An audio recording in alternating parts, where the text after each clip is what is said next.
1957, l'URSS lance le premier satellite artificiel, Sputnik, marquant d'une pierre blanche la course à la conquête spatiale, notamment contre les États-Unis. Un peu plus loin, entre deux planches de Spirou, apparaît un grand bonhomme indolent, d'abord en costume, puis avec un chandail vert, et alors fumeur à l'époque. Il se découvre plus tard une âme d'artiste, d'inventeur, et même un nom. Bref, Gaston Lagaffe est né.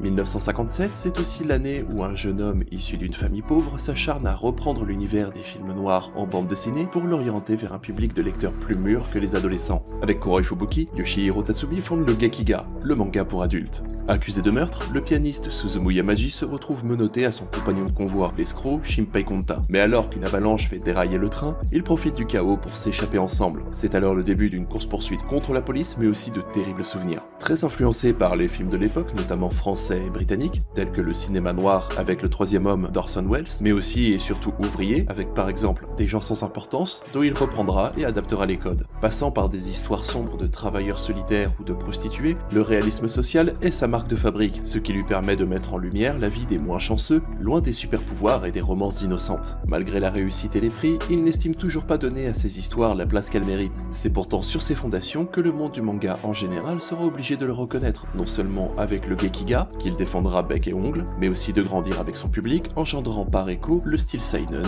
pour jeunes adultes. 1957 restera une année de découverte et de progrès, et un modeste garçon des banlieues a rappelé que la vie, la vraie, aussi dure soit-elle, est une aventure digne d'être racontée.